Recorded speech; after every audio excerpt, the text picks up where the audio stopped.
მოგესალმებით, მადლობა შესაძლებლობისთვის. დავიწყებ იქიდან, რომ ეს იყო პოლიცსაბჭოს ასეთი შეკრება, რომლის მთავარი მიზანი იყო, რომ განესაზღვრა თარიღი ყრილობის და შემდეგ დელეგატების, რომლებიც უნდა იყვნენ ყრილობაზე, ხო? ამიტომაც ეს საკითხი იყო მთავარი განსახილველი საკითხი პოლიტიკური საბჭოსთვის, მათ შორის მიმდინარე თემები იმასთან დაკავშირებით, რაც პარტიას უკავშირდება და ზოგადად რაც ქვეყანაში ხდება და ბუნებრივია აბსოლუტურად, რომ დიდი პარტია არის და პარტიაში შეიძლება განსხვავებული მოსაზრებები ამასთან დაკავშირებით იყოს, თუმცა დღეს ახლა რაღაცა განსაკუთრებული პოლიცსაბჭოზე ნამდვილად არ ხდებოდა იმის გათვალისწინებით, რომ დელეგატების წესის განსაზღვრა და ტექნიკური ყრილობისთვის ამას ძალიან მინდა ხაზი გავუსვა, რომ რაღაც ინტერპრეტაციები გავრცელდა, მათ შორის არასწორი ინფორმაციები, რომ ამ ყრილობაზე პოლიტიკურმა საბჭომ გადაწყვიტა, რომ თავმჯდომარე უნდა აირჩიოს და მოდი ამას განვარტავ ძალიან კარგად, ხო, რა ხდებოდა დღეს პოლიტიკურ საბჭოზე და რა დაადგინა პოლიტიკურმა საბჭომ.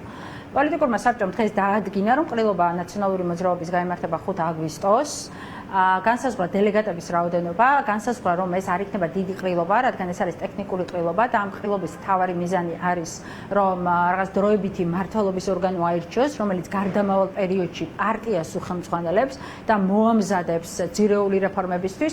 თქვენ იცით ასევე, რომ პრეზიდენტი მიხეილ სააკაშვილის მხრიდან დაანონსებული არის რეფორმების საბჭო, რომლის აღმასრულებელი მდივანიც ნანუკა უნდა იყოს ჟორჟოლიანი და ამ რეფორმების საბჭო და პარტიამ ერთად უნდა იმუშაონ იმისთვის, როგორ უნდა მოხდეს ეს ძირეული რეფორმა ერთიანი ნაციონალური მოძრაობის, რომ ნაციონალური მოძრაობა გახდეს კიდევ უფრო მეტად სახალხო და გახდეს კიდევ უფრო მეტად აქტიური იმ გამოწვევების შესაბამისად, რაც სუბიექტური თუ ობიექტური და უფრო ხშირად ობიექტური მიზეზების გამო აქვს ნაციონალურ მოძრაობას. ხო, აქ გულისხმობ რეალურად იმ ოლიგარქიულ მმართველობას, რაც ქვეყანაში არის და იმას, რომ 14 წლიანი ჯოჯოხეთი თუ ვინმემ გამოიარა ამ ქვეყანაში პირველივე დღეებიდან ბიძინა ივანიშვილის მოსწვლის გამოიარა სწორედ ნაციონალურმა მოძრაობამ, ხო, ნაციონალური მოძრაობის წევრებმა, ნაციონალური მოძრაობის ამომრჩევლებმა, რომლებიც არის რეპრესიული ნაციონალური მოძრაობის ლიდერებმა, ახლა ჩვენ მიხეილ სააკაშვილი ციხეში არის, ლევან ხაბეიშვილი ციხეში არის, ირაკლი ნადირაძე ციხეში არის და 40,000-ზე მეტი ნაციონალური მოძრაობის წევრი არის რეპრესირებული, სამსახურიდან გათავისუფლებული,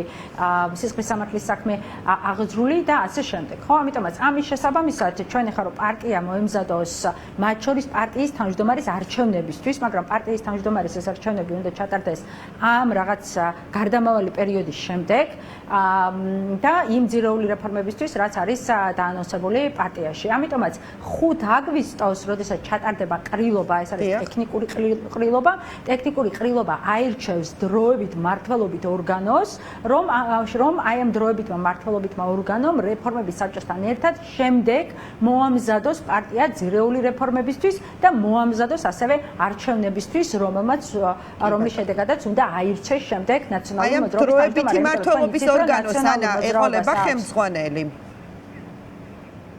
ამასთან დაკავშირებით უკვე ნახეთ, როგორ არის დროებითი მმართველობის ორგანოს ჯერ ეს მსჯელობა ახლა პოლიცსაბჭოს ფორმატში ჩვენ ვიმსჯელებთ იმასთან დაკავშირებით, როგორ წარმოგვიდგენია საერთოდ, აი რამდენი ადამიანი შეიძლება იყოს განსაზღვრული, ხო? იმიტომ რომ ჩვენ უნდა გვესმოდეთ კარგად, რომ ეს არის დროებითი მმართველობითი ორგანო, რომელიც მოგნილი უნდა იყოს მათ შორის, ხო, რაღაც გადაწყვეტილებებში და ასე შემდეგ, ხო? კი, არის მსჯელობა იმასთან დაკავშირებით, რომ ყავდეს თავისი ესე ვთქვათ, ხელმძღვანელი თუ წარმომადგენელი, როგორც ამას დაერქვება, მაგრამ ეს არის ყრილობის გადასაწყვეტი და მე არ ვიქნები ხა სწორი რომ ამაზე აი წინასწარ არც არის ახლა ესე წინასწარ განსაზღვრულად ვინ შეიძლება ეს იყოს ან საერთოდ იყოს თუ არ იყოს.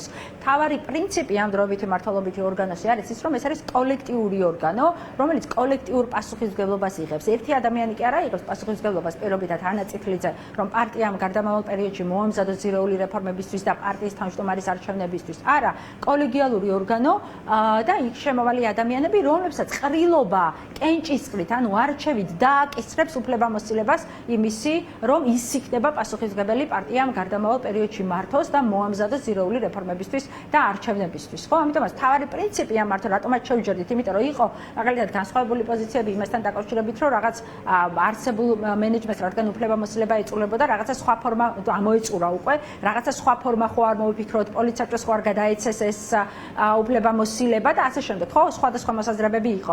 მაგრამ საბოლოოდ შეთანხმება მაინც მოხდა ამაზე, რომ რადგან მნიშვნელოვანია და წინა გამოცდილებებმაც გვანახა, რომ რაღაც ერთ ადამიანზე დიდი პასუხისმგებლობის დაკისრება შეიძლება უფრო ტვირთი იყოს და უფრო მძიმე ტვირთი იყოს, რომ აი ამ კოლეგიალურმა ორგანომ ეს პასუხისმგებლობაც რეალურად გაინაწილოს და პასუხისმგებელი იყვნენ ეს კონკრეტულად ეს ადამიანები შემდეგ აი ამ გარდამავალ პერიოდში ამ ძირეული რეფორმების პარტიის მართვის და პარტიის არჩევნების მომზადების. ეს არის და კიდევ ერთხელ რო ვთქვა, მე მგონი გასაგებად განმარტა, იმიტომ რომ სხვა ინტერპრეტაციები გაქვს. აგვისტოს ხო თავმჯდომარეს ირჩევს ყრილობა და არ ირჩევს თავმჯდომარეს. ანა რამე კონკრეტული პერიოდის დროებით მართლობით ორგანოს. კი ბატონო. ანა რამე კონკრეტული მაგალითად დედლაინი არსებობს იმის გასარკვევად, ვის აქვს პრეტენზია რომ იყოს პარტიის შემდეგი თავმჯდომარე, რომ დააყენოს საკუთარი კამპანია და სანამ უშუალოდ არჩევნები ჩატარდება, რომ კონდეს მათ შორის რაღაცნაირად აი ეს წინა საარჩევნო კამპანიასავით, ესე ვთქვათ. ახეთ მე ვფიქრობ, რომ ჯერ ეს ძალიან ადრეა ამაზე საუბარი. იმიტომ რომ ეს გარდამავალი პერიოდი არ ითვალისწინებს, ანუ გარდამავალი პერიოდი მარტო ის კი არ არის, რომ რაღაც თავმჯდომარის კანდიდატებზე იყოს, ანუ ამ გარდამავალ პერიოდში რა უნდა მოხერხდეს პარტიაში, უნდა მოხერხდეს, რომ დროებითმა მმართველობითმა ორგანომა, მთელმა პარტიამ და რეფორმების საბჭომ, ხო, ნანუკას ხელმძღვანელობით, პირველი ის რომ აი რეფორმები უნდა განხორციელდეს და ჩვენ არაერთხელ გვითქვამს ეს და გაგვიჟღერებია და გავაჟღერებ, რომ პარტიისთვის მთავარი ამოსავალი წერტილი არის იმ იდეასთან შესაბამისობა, ისკენა ჩვენ მოგვიწოდა მიხეილ სააკაშვილმა, რომ პარტია იყოს უფრო მეტად სახალხო და უფრო მეტად აქტიური და რა გვჭირდება ამისთვის? ამისთვის გვჭირდება ორი რაღაცა. პირველი, ნაციონალური მოძრაობა ისედაც არის ყველაზე დიდი წარმომადგენლობითი პარტია, ჩვენს პოლიტიკურ პროცესს რო შეხედოთ, მარტო ხო, ბევრს ამორჩეველი არ აყავს, იმდენი რამდენი ჩვენ პოლიტიკური საბჭოს წევრები ყავს არჩეული, მათ შორის ჩვენი ამორჩეველის მხრიდან. ჩვენ ასევე გვაქვს პირდაპირი წესით პარტიის თავმჯდომარის არჩევა და არც ერთ სხვა პარტიას არ აქვს ოპოზიციურ წესს, მაგრამ ასევე მეტი შიდა დემოკრატიისთვის მნიშვნელოვანია, რომ გადაწყვეტილების მიღების პროცესში შემოვიდნენ უშუალოდ ნაციონალური მოძრაობის მრავალათასიანი პარტიის წევრები, რომლებსაც პირდაპირ ექნება შესაძლებლობა, რომ არა მხოლოდ აირჩიონ მათი წარმომადგენლები და მათ დააკისრონ უფლებამოსილება, არამედ პარტიისთვის მნიშვნელოვან გადაწყვეტილებები მიიღონ თვითონ კენჭისყრით. ეს არის ყველაზე მნიშვნელოვანი პრინციპი ჩვენთვის პრინციპული და მეორე, ეს არის პარტიის ფინანსური დამოუკიდებლობა და თქვენ იცით, რომ ნაციონალურმა მოძრაობამ ბოლო რამდენიმე დღეა დაიწყო ეს საყოველთაო დონაციის პროგრამა, რომელიც ითვალისწინებს მათ შორის საწარმოების შემოტანას და მე ვისარგებლებ შემთხვევით და მინდა მადლობა უთხრა ნაციონალური მოძრაობის ათასობით წერს ამაზე უფრო მკაფიოდ ვილაპარაკებ ჩვენ და დეტალურად და ზუსტი რიცხვებით შემდეგში, მაგრამ დღეს დაზუსტებით შემიძლია გითხრათ, რომ ნაციონალური მოძრაობის ათასობით წევრმა 5 ლარი, 10 ლარი, 20 ლარი, 30 ლარი წარმოუდგენელი დარიცხები არის ამ ადამიანებისგან და მადლობა ვუთხრა ამ ადამიანებს, იმიტომ რომ თქვენ ხართ ნაციონალური მოძრაობა და თქვენ ხართ ის იდეა, რასაც ატარებს ნაციონალური მოძრაობა და აი ამ დონაციამ კიდევ ერთხელ ანახა ის რამდენად მაღალი არის ჩვენს ამორჩეველში იმის სურვილი, რომ უშუალოდ იყვნენ ჩართული პარტიის გადაწყვეტილების მიღების პროცესში. ამიტომაც, როდესაც ჩვენ საუბრობთ ცვლილებებზე, რეფორმებზე ძირეულს ნაციონალური მოძრაობის, ჩვენ გულისხმობთ სწორედ ამას და პარტიის პოზიცია არის ეს, რომ ხალხის მონაწილეობა პარტიის წევრობის უფრო აქტიურად და ფინანსური დამოუკიდებლობა, რომ პარტია იყოს ნებისმიერი სხვადასხვა გავლენისგან თავისუფალი. ამიტომაც, ახლა ეს რატომ მოვყევი? ამ 6 თვის განმავლობაში კანდიდატებზე უფრო მნიშვნელოვანი არის ის პროცესი, ანუ როგორ უნდა განხორციელდეს ეს, ხო? ეს არ არის ესეთი მარტივი პროცესი, რომ ერთ დღეში დაიწყო და მეორე დღეს დაასრულო, ხო? როგორ უნდა მოხდეს ეს ძირეული რეფორმა, როგორ უნდა მოხდეს ახლების პარტიაში ინტეგრაცია, შესაბამისად, ამას პროცესი ჭირდება და ეს 6 თვიანი ვადა საშუალოდ ეხა, ხო? ზუსტად გაგვიჭირდება, ეხა თქვა 5 იქნება, 6 იქნება თუ 7 იქნება, მაგრამ ნუ ყოველ შემთხვევაში რაღაც ესეთი გონივრული ვადა უნდა იყოს, არ ძალიან ბევრი და არ ძალიან მოკლე, ხო? რაღაც ეს 6 თვიანი ვადა ეს შესაძლებლობა არის რეფორმების საბჭოსთვის და პარტიისთვის ერთად, რომ ამაზე იმუშაო და ამის შემდეგ უკვე როდესაც გამოცხადდება პარტიის თავმჯდომარის არჩევნები, ვინ იქნებიან კანდიდატები, ამას ვნახავთ და უფრო ცხადი იქნება შემდეგ. კი ბატონო. და ანა ასევე თავმჯდომარეობის მოვალეობის შემსრულებელი უკვე ყოფილი თავმჯდომარე თინა ბოკუჩავა არ ესწრებოდა დღეს პოლიტსაბჭოს ხდომას, მიზეზი ცნობილია, რომ ის ქალაქში არ იმყოფებოდა და როგორც თინა ბოკუჩავამ თქვა, პარტია ამასთან დაკავშირებით საქმის კურსში იყო. ანუ თინა ბოკუჩავამ არ გაითვალისწინა, რომ დღეს პოლიტიკური საბჭოს ხდომა იყო და დატოვა ქალაქი, თუ პარტიამ არ გაითვალისწინა თინა ბოკუჩავა, რომელიც ქალაქში არ იმყოფებოდა და მაინც ჩაატარა პოლიტსაბჭოს ხდომა. პარტიას რა უნდა არ გაითვალისწინებ? მესმის კითხულობ. პარტიას რა უნდა აი მე გეტყვით ეხლა და დასკვნა საზოგადოებამ გააკეთოს. პარტიას რა უნდა გაითვალისწინებინა? მე ზუგდიდში ვიყავი. ოჯახთან ერთად. და ჩამოხვედით დღევანდელი დღისთვის, ანუ ამას ჩამოვედი პოლიტიკი ბატონო, კი. იმის გარდა პოლიტიკური საბჭოდან დღეს ჩამოსული იყვნენ გურიიდან, მაგალითად კახა ასკურავა. ჩამოსულები იყვნენ აჭარიდან. ანუ ბოკუჩავასაც შეეძლო ჩამოსულიყო ამის თქმა გინდათ ამ მაგალითებით. რა თქმა უნდა, ჩვენ ხომ არა, ნახეთ, მე მხოლოდ იმის თქმა მინდა, რომ პარტია რაღაცა პოლიტიკური საბჭოს ხთომა რომ ინიშნება, ყველამ ვიცით, რომ რაღაცა ეხა ძალიან გადაუდებელი თუ არ არის, ხო? და რაღაც სიცოცხლის საკითხი თუ არ არის, პოლიტიკურ ხთომაზე უნდა ვიყოთ. შესაბამისად მე ხო გიპასუხეთ, რომ ჩვენც ყველანი რეგიონებიდან ჩამოვედით, როდესაც დაინიშნა პოლიტიკური საბჭოს ხთომა და ოჯახებთან ერთად ვიყავით მანდ.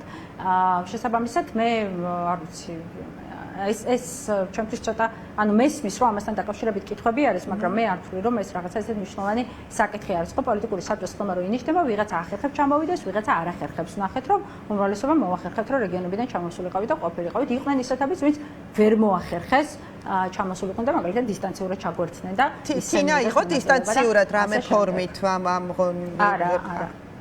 არ ყოფილა ნამდვილად. კი ბატონო, და ანა თქვენ ახსენეთ სხვათა შორის დონაციის საკითხი, რომელიც დაიწყო თქვენმა პოლიტიკურმა პარტიამ და ეს სხვათა შორის სიახლეა, ხო, ნაციონალური მოძრაობისგან და სმინდა ვიკითხო, ანუ აი რატო დადგა დღის წესრიგში ეს საკითხი, რომ არ ვიცი, საკუთარ მხარდაჭერებს და ამომრჩევლებს სთხოვოთ, ესე ვთქვათ, შემოწირულობა, რადგან სახელმწიფო ბიუჯეტიდან აღარა გაქვთ დაფინანსება, ანუ აი რატომ გადაწყვიტეთ, რომ ამ გზით შემოვიდეს ფული თქვენს პოლიტიკურ პარტიაში. მადლობა, რომ ამის შესაძლებლობა მომეცით, იმიტომ რომ ეს ძალიან მნიშვნელოვანი კითხვაა მართლა. ნაციონალური მოძრაობა ბევრი რაღაცით არის ისტორიული პარტია და ყოველთვის იყო ტონის მიმცემი სხვა ოპოზიციური პარტიებისთვის და ძალიან მიხარია ახლა რომ ნაციონალური მოძრაობა არის პირველი, რომელიც ასევე ანახებს სხვა ოპოზიციურ პარტიებს ამას. ხო, თუმცა ამაში პირველი არ ხართ თქვენ. რომ ეს მრავალათასიანი მონაწილეობით მე შემიძლია გითხრათ პირდაპირ რომ ვართ პირველი და იმითაც რომ ვინც დონაციას პარტია რომელიც დონაციას იღებს ამორჩევლისგან ანა არ ხართ პირველი არა ნახეთ ჩვენ სისტემა არა ეცოთი თუ ამახსნებიდით გაიგებთ რას გულისხმობთ და მიხვდებით რაში ვართ პირველი გულისხმობ შემდეგს რომ შეიძლება ესეთი შემოწივის რომ შესწირეს და საჯარო დაანონსება და რომ ვიღაცამ შესწირა, ამაში კი არ არის ახალი არაფერი, ეს არაფერი ანუნა. ამ სისტემაში ახალი ჩვენ როგორ ვაკეთებთ, მაგალითად ჩვენთან ოფიციალური ეს საწევროები ხა ხო, რაც არის და რაც პარტია და რაც მიღებულია სხვათა შორის ევროპის ყველა ქვეყანაში, სადაც არ უნდა ნახოთ, აბსოლუტურად და ნორმალური ევროპული პარტიები ასე ვითარდებიან და ასე საქმიანობენ. შოთან მარტო ის კი არ არის რომ რაც სხვაგან შეიძლება კიდე არის, რომ მარტო შემომწირეს და მორჩა. მეთან არის ის რომ ნებისმიერი შემომწირველი, მაგალითად ის 5 ლარი, ვინც გადმორიცხა და ის 10 ლარი, ვინც გადმორიცხა, არიან ადამიანები, პარტიის წევრები, რომლებსაც აქვთ შესაძლებლობა რომ და ამაზე სხვათა შორის ამის ტექნიკური მხარე როგორ უნდა იყოს, იმიტომ პარტიაში არის მოსაზრებების იყო რომ ეს იყოს აპლიკაციის მეშვეობით, ანუ კიდე რაღაცა სხვა ფორმით, მაგრამ ეს ადამიანები არიან პარტიის ისეთი წევრები, რომლებსაც აქვთ ხმის უფლება და რომელსაც შეუძლიათ ხმა მისცემ პარტიაში არა მხოლოდ პარტიის თავმჯდომარის არჩევას, არა მხოლოდ გენერალური მდივნის არჩევას, ანუ მაგალითად იმის არჩევას, იყოს თუ არ იყოს ნაციონალური მოძრაობა ალიანსში. შევიდეს თუ არ შევიდეს, გამოვიდეს თუ არ გამოვიდეს. აი პირობითად რა გადაწყვეტილება უნდა მიიღოს ნაციონალურმა მოძრაობამ, აი კონკრეტულად რაღაც საკითხთან დაკავშირებით, ხო? აი რო იდგა მანამდე საკითხი, ხო, ისე რომ გავიარეთ, მაგალითად შევიდეს შესულიყო თუ არ შესულიყო ნაციონალური მოძრაობა პარლამენტში. ამიტომაც ჩვენთან ეს თავარი სიახლე ის კი არ არის რომ მარტო საწევროს იხდიან და მორჩა და მე თავიანთი ვისაც ხმას აძლევენ იმით ისინი არიან მათი წარმომადგენლები პარტიაში არა თვითონ არიან უშუალოდ ადამიანები რომლებიც ყოველდღიურ პარტიის საქმიანობაში და პარტიის გადაწყვეტილებებში იღებენ მონაწილეობას და ეს არის სწორედ ინოვაცია და ეს არის სწორედ ყველაზე მნიშვნელოვანი ნაციონალური მოძრაობისთვის. რატომ დასჭირდაო თქვენ მკითხეთ? მე მგონია რომ მანამდეც უნდა გაიკეთებიან ნაციონალურ მოძრაობას ეს. იმიტომ რომ როგორი ჯერ პირველი ამას თავისი ობიექტური მიზეზები ჰქონდა. კი, ნაციონალური მოძრაობა, ეხლა ვის უნდა გაუკვირდეს, რომ 14 წლიანი ჯოჯოხეთი რაც ჩვენ გამოვიარეთ რეპრესირებული რო არიან ჩვენი ამომრჩევლები და სამსახურს რო ვერსად ვერ იწყებენ და უბედურებაში რო არიან და პარტიის ლიდერები რო და ფინანსურად რო მოგუდული ვართ, პარლამენტში არ ვართ, საკრებულოებში არ ვართ, თამა ბუნებრივად დააყენა პარტია ფინანსური კრიზისის წინაშე, ხო? ჩვენი ცენტრალური ოფისიც კი გავყიდეთ, ხო, საარჩევნო ვალების და ასე შემდეგ. ამის გამო, ხო? ამიტომ ეს ბუნებრივი მოცემულობა დადგა ამისი ეს ერთი და მეორე, რო ვამბობ, რომ მანამდეც უნდა გაგვეკეთებიათ, რომ როგორი კეთილშობილურის არ უნდა იყოს ნებისმიერი ადამიანის мотиваცია, მხოლოდ დამფინანსებელზე დამოკიდებულება და ასეთი დამფინანსებელიც კი არ ყავს ნაციონალურ მოძრაობას, იმიტომ რომ როგორც წესი ესეთი დამფინანსებლები ხრებიან ხოლმე და მხოლოდ რაღაცა ინტერესი რო არის, მაშინ ჩდებიან ხოლმე, თორე ბრძოლაში ხრებიან ხოლმე.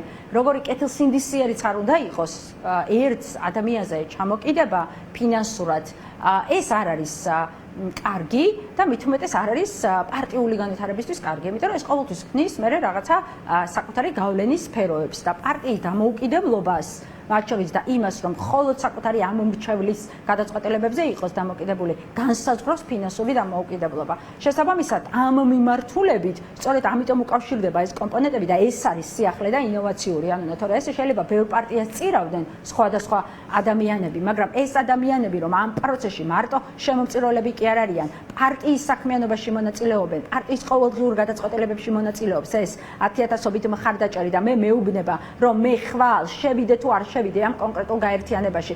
მე კი არ მივიღებ სამდივნო პოლიტიკური საბჭო, რომელიც ასევე უფლებამოსილი არის, არამედ 1000-ობით ნაციონალური მოძრაობის მხარდამჭერი მიიღებს აქ მონაწილეობას. ამიტომაც იმისთვის, რომ პარტია იყოს დამოუკიდებელი და გავლენებისგან თავისუფალი, იმისთვის, რომ ხალხი შემოვიდეს პარტიის წევრად, დონაციის გარეშეც შეგეძლოთ, ანა, რომ გაგეკეთებინათ, ხო?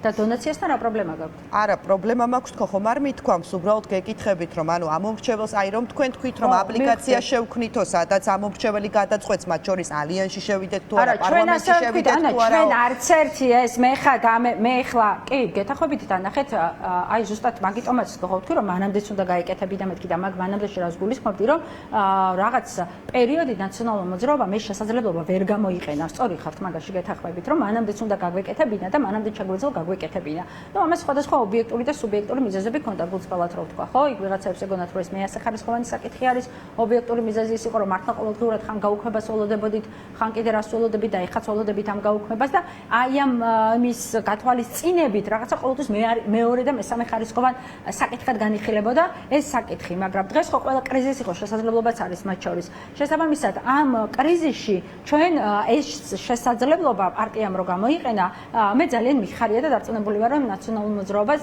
ძალიან დაეხმარება განვითარებაში. ამიტომაც ვფიქრობ, რომ როდესაც ეს ყველაფერი იმას მოვაყოლეთ, რომ იმაზე უფრო მნიშვნელოვანი თქო, ვიდრე იქ ვიღაცა სად აირჩევა და როგორ ეჭება, მე ბევრჯერ ვამბობ ამას, რომ ნაციონალური მოძრაობა არის პარტია, რომელმაც ისტორია დაწერა არა მხოლოდ ხელისუფლებაში, მიხეილ სააკაშვილთან ერთად ოპოზიციაშიც დაწერა ისტორია, იმიტომ რომ ერთადერთი პარტია არის, რომელმაც 14 წლის განმავლობაში ამ უბედურებას გაუძლო. ხელისუფლებაშიც იყო, ოპოზიციაშიც იყო და ეხლა ვართ ერთადერთი პარტია, პირველი პარტია, რომელიც აჩვენებს იმას, როგორი უნდა იყოს შიდა დემოკრატიის პროცესი ამ ქვეყანაში და როგორ უნდა გახდეს ნამდვილად სახალხო. იმიტომ რომ თქვენ მე ვერ დამესახელებთ ვერც ერთ ოპოზიციურ პარტიას, მათ შორის საქართველოში, რომელიც აი პირდაპირ წესით, როგორც ნაციონალურ მოძრაობაში ირჩევა თავმჯდომარე, შეიძლება კი არა და ხმაურითაც, სკანდალითაც და ასე შემდეგ, მაგრამ ცოცხალი და რეალური დემოკრატიით გარდა ნაციონალური მოძრაობისა ეს სადღაც ხდებოდეს, მაგრამ ეს არ არის საკმარისი და ეს ჩვენ პროცესში ვნახეთ.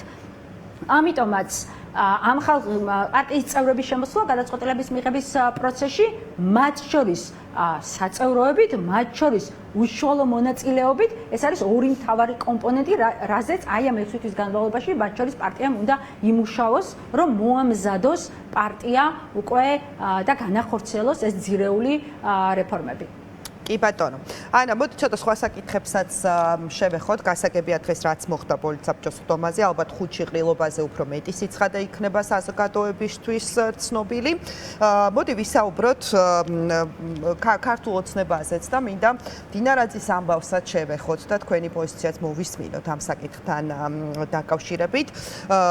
როგორ ფიქრობ, რა პრობლემა აქვს დინარაძეს, რომ სტაბილური სამსახური ვერ უპოვეს მთავრობაში, რაღაც შეუქმნიან რაღაც არ ვიცი უწყებას, რამდენიმე თვეში უქმებენ, მე ახალ თანამდებობას უგონებენ, ანუ რაღაცა მთლად რო იტყვიან სახლში გასაშვებად ვერ იმეტებენ, თუ რა რომელ შემთხვევასთან გვაქვს საქმე თქვენი აზრით? უბრალოდ ვცდილობენ, რომ მდინარაძის ამბავი წასულია, ახლა ამას თვითონაც ძალიან კარგად ხვდება, დარწმუნებული ვარ, იმიტომ რომ იცი ზუსტად როგორ თავდება ეს სეთრევები, ხო? ანუ რეალურად ეს რა არის, ხა დაათრევენ ამ კაც კლაჩივით ერთი სამინისტროდან მეორე სამინისტროში, მეორე სამინისტროდან მესამე სამინისტროში, კიდე რაღაცა სამინისტროს უქმნიან, კიდე რაღაცა უქმნეს. ჯერ გითხრეს, რომ ძალოვნებთან координაციაო, მე აღმოჩნდა, რომ ძალოვნებთან координაცია ღირსეულად შეუსრულებია და რაღაც აქეთ კიდე ცალკე სამინისტროს უქმნიან. ანუ რეალურად ეს რა ხდება ქართული სამის პირობებში, ხო ეს ბევრჯერ გვინახავს და ბევრ მონას დამართნია ბიძინა ივანიშვილის მონას. აი როგორ დაემართა ირაკლი ღარიბაშვილს, როგორ დაემართა ლილუაშვილს. თქვენ გახსოვთ და მე მაყურებელს შევახსენებ, რომ ლილუაშვილი რომ მოხსნა ეს სანამ რუსთავის ციხეში გაუშვებდნენ, მანამდე სწორედ ეს დაანონსეს, რომ რეგიონული განვითარების სამინისტროს უქმნიდნენ. გახსოვთ ეგა თუ რაღაც რეგიონულ სამინისტროს ანუ რაღაც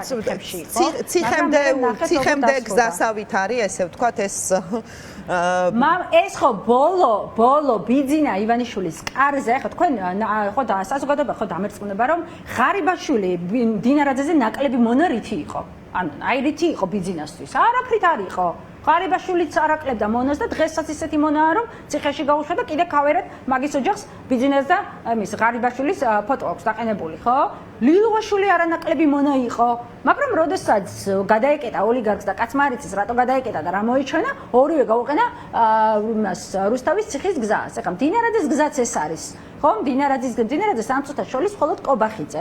იმიტომ რომ კობახიძეს გუნდის წევრად ითვლება და მდინარაძის ჩამოქვეითება და გაწირვა ეს ნიშნავს, რომ კობახიძისკენ ვიწროვდება ეს გზა, ხო, რეალურად, მაგრამ კობახიძესაც იგივე ბედი ეწევა. ეხლა ეს ხო ჩაულებრივი ამბავი არის, გადახედათ ამ 14 წლის განმავლობაში პრემიერები როგორ ასრულებენ ქართული ოცნების პირობებში. ოლიგარქიული მართლობის სტილია ეს, რომ არავის არ მისცემს შესაძლებლობას იმისი, რომ დიდი ხანი ერთ ადგილას იყოს და ფესვები გაიდგას. იმიტომ რომ ბიძინა ივანიშვილს შეიძლება მოიჩვენოს, რომ ის ეხლა მის წინააღმდეგ რაღაცას აკეთებს. ამიტომაც ყველა ესე დაასრულებენ დინარაძეს განსაკუთრებით, იმიტომ რომ ეხლა ცდილობენ რომ რაღაცა ფორმა მოძებნონ, რომ თან ისე არ გამოუვიდეთ, რომ რაღაცა გაუშვეს და მოისრულეს და აქეთ ამ ხარეს როგორც თვითონ ეძახიან აკაცუკების ხარეს რაღაც ყიჟინი არ გამოიწვიონ, რომ აი მდინარაძე მოისრულეს და რაღაცა და თან ცდილობენ რომ რაღაცნაირად მოაშორონ ამ ყველაფერს. იმიტომ რომ ეხლა ყველას ხო კარგად წარმოგვიდგენია ხო კაცი ჯერ 6 თვეში გენერალ-მაიორი გახდა, ჯერ ვისგაგიეთ საერთოდ რომ 6 თვის განმავლობაში აი ამდენი წოდება მიანიჭეს.